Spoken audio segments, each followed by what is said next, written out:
So to begin today, I thought I would share with you some homemade Mother's Day cards from kids. Did you do this when you were a child? Did you make your... I did. I know I did. So we got some images here. I think I'd like to share those with you. The first one says, "I always love you no matter how lazy I am, Caden."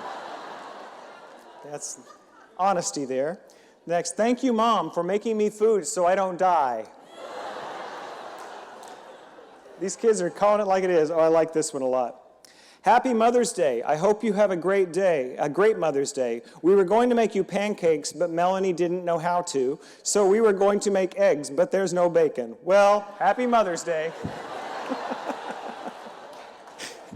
And this one, I found these. There were a group of, these were kids who don't read or write yet, but the preschool teachers asked them questions, and they answered to the best of their ability. "My mom is 13 years old. She is maybe 17 feet tall. And she weighs 10 pounds. Her favorite food is cheesecake. She likes to go to the beach and bury me. She is good at skipping. If I had $1 million, I would buy my mom ladybugs and butterflies. And I love my mom because she's beautiful and she buys me ice cream." Good enough reasons. All right. So I was saying in the earlier service that I've had the privilege of speaking on Mother's Day a couple times before, and I knew I was going to be speaking for months now. And so about 5 or 6 weeks ago, I began to think about what I wanted to share. And I always think in terms of my sermons are like three talks, 3 points that I want to bring to you. There's an old joke. It's a joke, 3 points, and a poem. That's how the sermon should go. I have no poems today. But I was thinking about it, and they kind of fell into place a couple of weeks ago, and I've been thinking about it. It's like, oh, yeah, that'll be good. I'll have something to share on that. It just felt really right, felt really solid. And then I didn't get a chance to actually get to work on my iPad and put it together until yesterday, and I realized that I spoke last year, and they were the same 3 points. No wonder it felt so familiar to me. I did rewrite some things. This is not last year's talk, don't worry. It gave me an opportunity last night and this morning to really teach from what's alive in me today, and what is the place where I'm being challenged and grown, and what is the thing that's inspiring. You know, I always want to do that for you. I don't ever want to bring you something that's canned or prepackaged. I want to bring you something that's alive in me, and I hope that you can feel that, and that is my intention, and that's what I'm hoping to bring to you today. There is something that we tend to do in Unity on Mother's Day, and we talk about the divine feminine. Now, we understand that this may make some of you a little uncomfortable. If you grew up in a religion where God was only ever referred to as he or male or him, I remember when I first got to New Thought 26, 27 years ago, I thought, what kind of a hippie outfit did I get myself into? This mother God thing, what is that? And it took some teaching, like I'm going to try to offer you today, to give you a place to put it, and an understanding of what this is and why it's important. If we are going to be a progressive and evolutionary teaching community in unity and in Christianity, this is what's important, I believe, for us to understand this bit.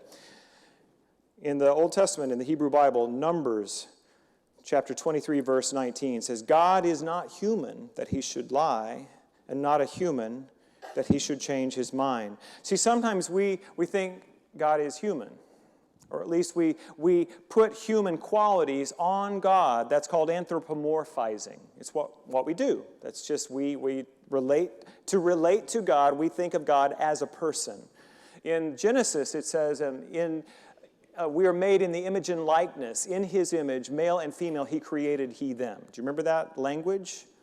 And so it says right there, we are clearly male and female, although we're learning that gender is much more fluid than we realized in the past. But we are predominantly male and female.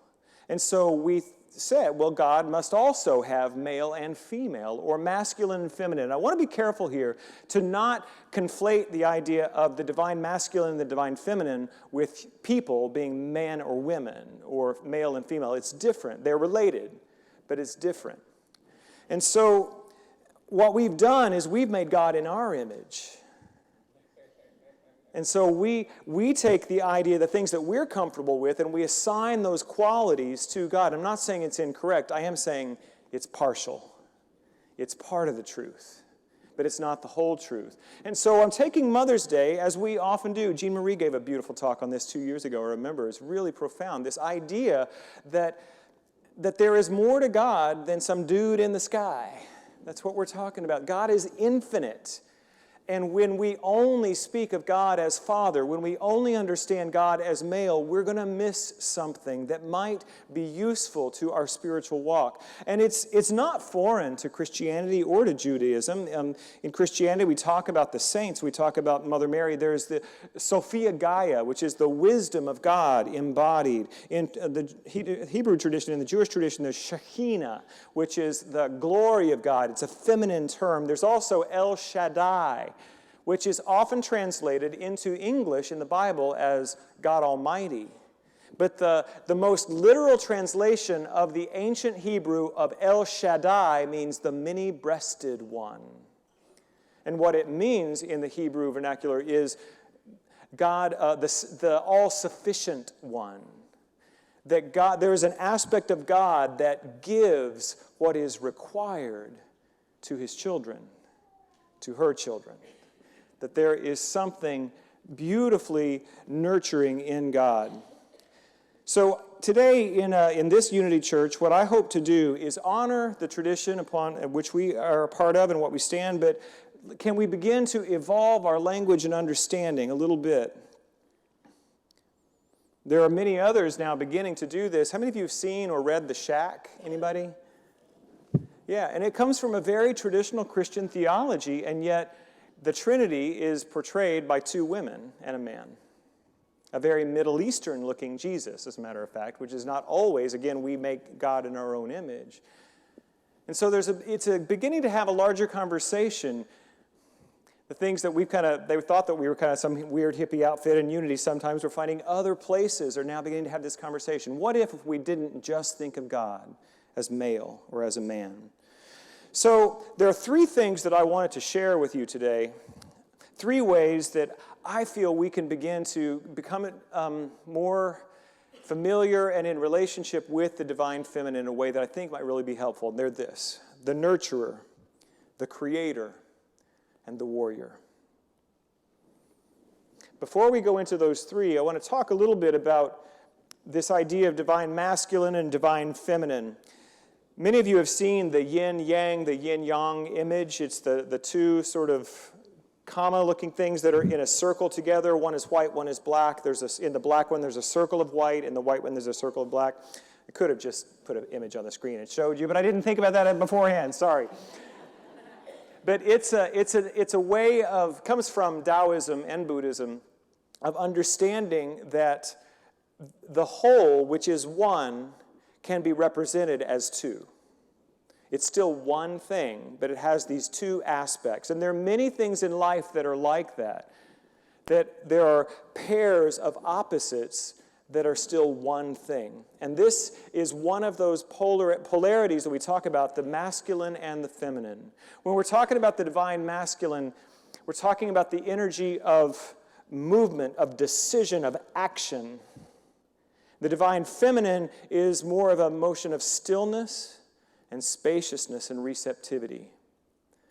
The words I often use are the directive and the receptive. So don't think about men and women. Don't think about body parts. Think about this idea of directive, moving forward, moving out, taking control, and receptive, allowing, spaciousness. So when we talk about these three archetypes, really, of the nurturer, the creator, and the warrior, that's what I want to talk about, that spacious, feminine quality. So the nurturer. I was thinking, what do I want to share with you? Where was the time in my life that this became alive in me? And it was at a Bette Midler concert. No lie. This is, 15 years ago. I was in Dallas at the American Airlines Center, and I got really good seats. I was like fourth row on the floor, and she's great. And she was in the mermaid costume. It was a lot of fun. And somewhere towards the end of this show, she did a song, very simple, Beautiful song I'd never heard before called Mary. And I've had this experience, I think, 3 times in my life where I've been stopped in my tracks by a song. Another one was Love Will Keep Us Together by the Captain and Tennille in 1976. That's when I knew I wanted to do that. I wanted to be a musician. But this song that Bette Midler sang, it took me a couple of years to track down the songwriter. I Googled it and Googled it and Googled it, and finally on some message board in some fan site, I found that they mentioned Bette Midler singing Patty Griffin's Mary. So then I had a name, and Patty Griffin had one album out at the time. She has several. I have every single one of them. She's an amazing, soulful songwriter. But these are some of the lyrics that just captured my soul. Mary, she moves behind me. She leaves her fingerprints everywhere.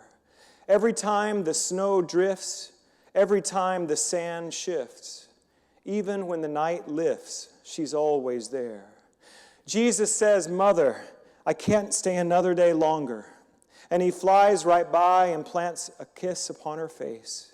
And while the angels are singing his praises in a blaze of glory, Mary stays behind and starts cleaning up the place.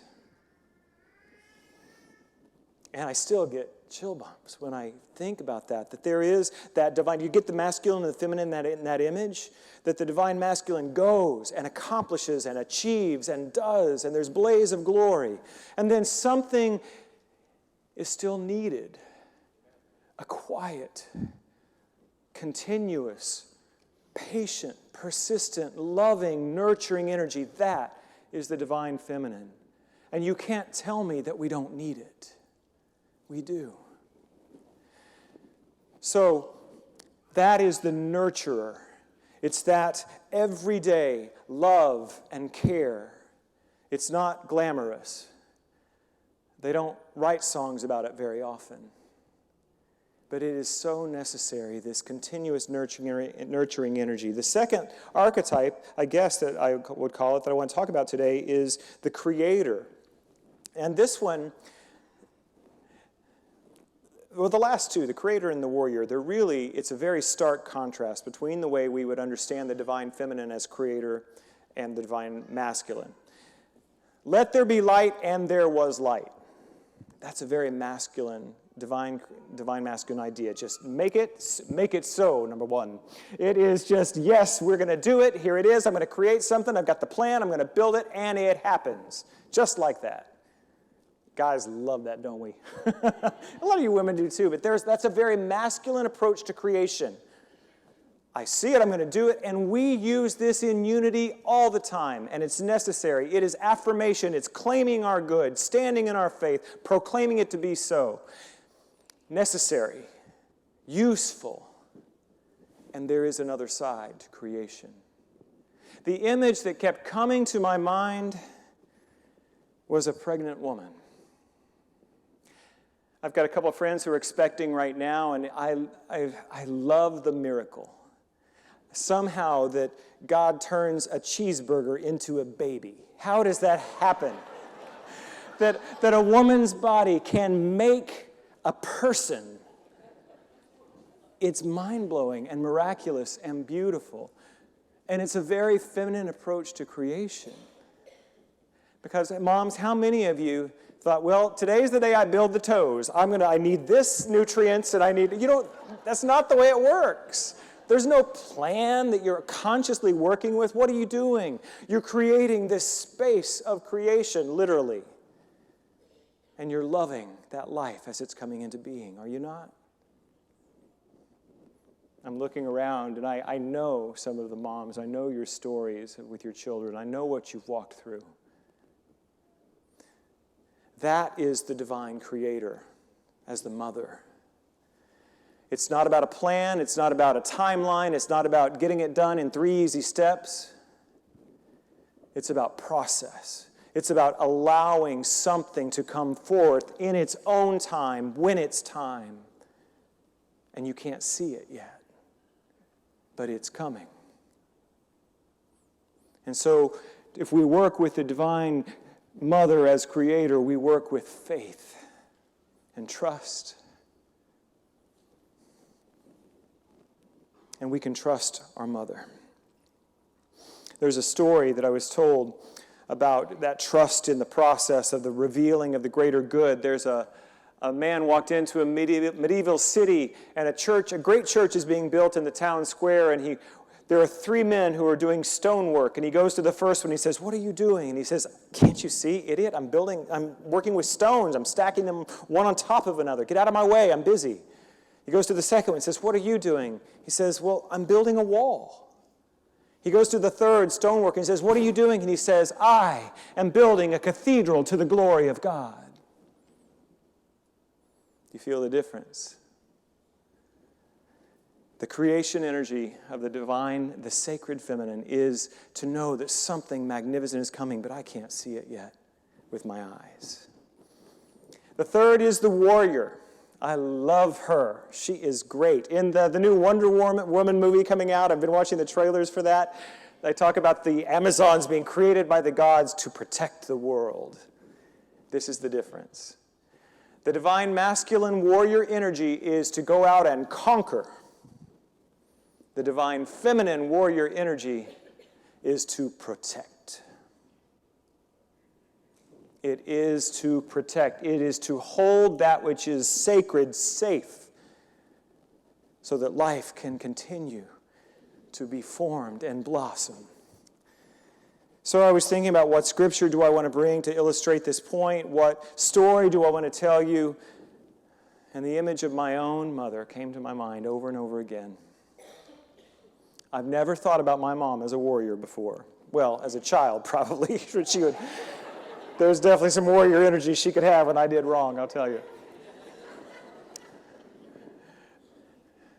Many of you know what my family has been walking through these past years. My father has had Alzheimer's. He passed away October 30th of last year, surrounded by his wife of 55 years and his sons and his sister. We sang and prayed him home. It was an amazing experience. But the years before that night were hard.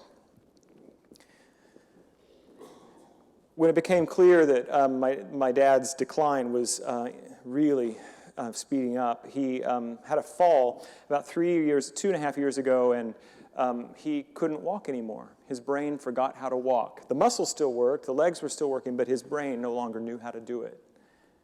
And so he no longer walked. At that point, we really began to talk about nursing homes, veterans' homes. What do we need to do to get my dad the care? Because you can't do this. To my mom, she said, "I'm doing this. I'm keeping him at home. He's my husband, and I committed for better, for worse, in sickness and in health." And I watched that warrior in her begin to take form. We sold the family home that I'd grown up in and moved to a smaller home. There's one story so she could care for him better. This is what she declared she wanted. She found the house, belonged to her aunt. We made it happen. In the 4 months for the move to happen, he was in a nursing home, and it just about killed her. She just couldn't stand leaving him there every night. And so when she got the new house, got some remodeling done, got moved in, she brought him home, put a hospital bed in what's now going to be her sewing room. And she cared for him. When she was a young bride, when she was 21, I doubted that she thought she would be changing her husband's diapers and lifting him to bathe him. And she did. So many times this last couple of years, my brothers and I would come, it's like, "Mom, we'll support you, whatever you need to do. Whatever you want, we will do, but you do not have to do this. We'll get you the help we need." And she said, "I'm doing this." And she did. He passed away, as I said, at home, surrounded by friends, not by friends, by family, people that loved him. And we all surrounded my mother and said, "You did it. You did it." And the resolve that it took, the battles she had to fight to make that happen were remarkable. I'm just in awe of what she has done. She had to fight him, too. If you've ever dealt with someone with dementia or Alzheimer's, this happens. They get very combative and confused and angry. And I came home the year before last from Christmas, and I rented a car, and I drove up, and I walked in the front door, and I heard language coming from that room I had never heard coming from my mother's mouth before. Don't tell her I said that. No, she has been pretty public about that too. She's a member of my brother's Pentecostal church, and she shared with me that she shared it with another one of her church sisters. She said, "Well, I've learned to cuss again." And I'm not promoting swearing, but a new study just came out this week that people that are exercising, when you say a bad word, you get a little burst of energy. It's true, so.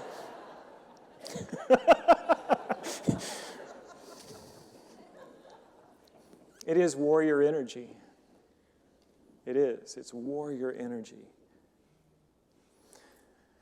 And I'm incredibly grateful to both my parents for showing me what it's like to be a spiritual warrior. To stand for something that is right and good and necessary, and to not waver. To bring a fierceness to the faith.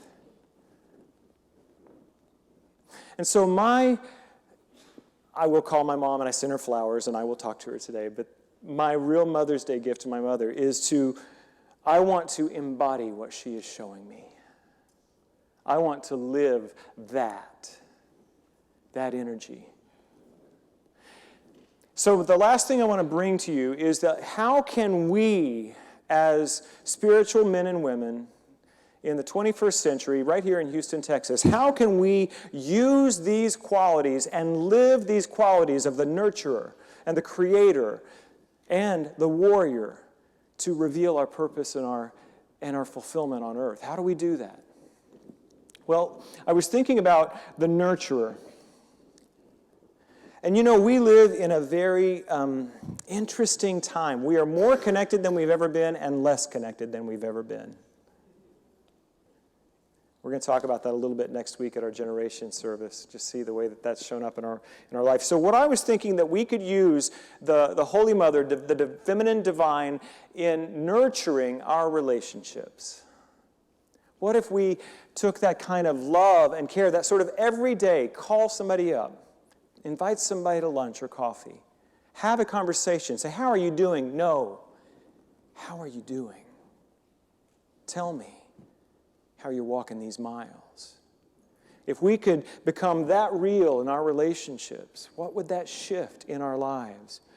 Our speaker on Wednesday night, a friend of mine from Dallas, Dr. Alexis Rice, she pointed to Jesus as a model for how we can be in the world with people. And she said Jesus had the multitudes. He had the 12 and he had the 3.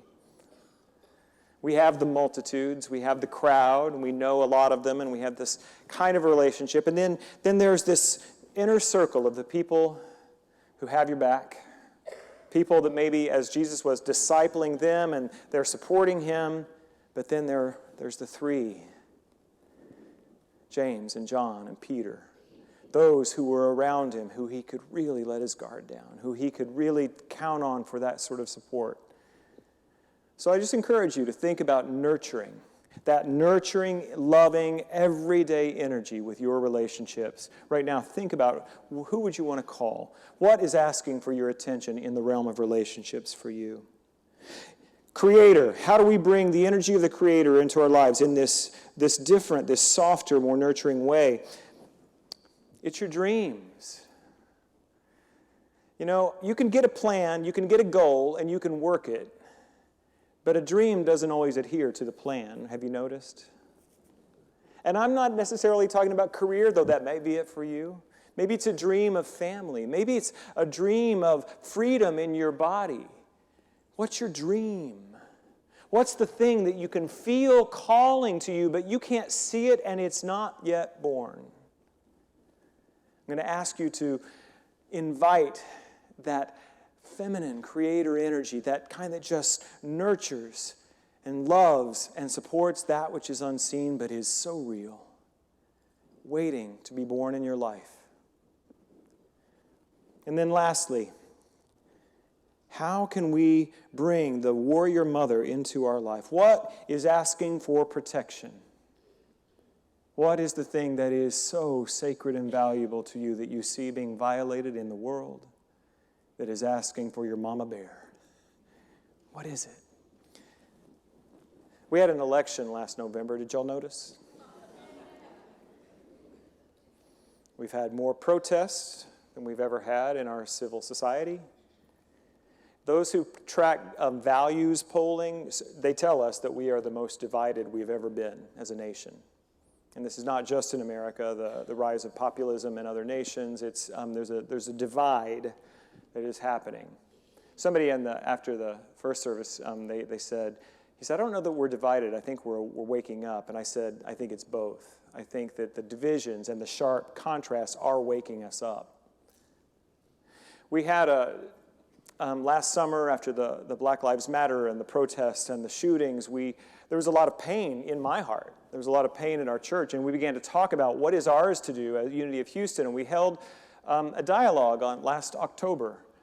On a Monday night in the Pyramid, we got together and we said, what do we want to do about this? How do we want to show up in the world? How do we bring our spiritual beliefs and principles and practices to the goal of healing the world? And we called it Healing the Heart of America. And we began something. Cindy Wigglesworth is co-chairing this with me, and she has taught several classes for us, a class on justice. She's taught a class on political polarization. We partnered with the Jung Center. That was a great class. Wonderful things are beginning to happen. We're educating ourselves. We did a class on spiritual evolution, seeing all of this through the framework of something is happening. It looks bad in many ways, but we know that something is being born here. More of that divine feminine, the creator. And next Sunday, we're doing something that we've never done to my way. Well, we've done it in different ways, but we're doing it in a bigger way. Our next iteration of the Healing the Heart America is a dialogue on race. It's happening next Sunday after service at 1:30. I invite you to put that on your calendar. We have healing to do. Charles Barkley, great NBA player, now commentator, just won the Emmy last week for Best Live Sports Commentator. He's really a funny guy. He's doing a series on TNT right now called Race in America. And I've been watching it, and I'm surprised at two things. I'm surprised at the commitment that he has to have a real and honest, open dialogue about it, and I'm surprised at how deep the wounds go. We have work to do. I grew up in a home where racism was racist was just about the worst thing you could be.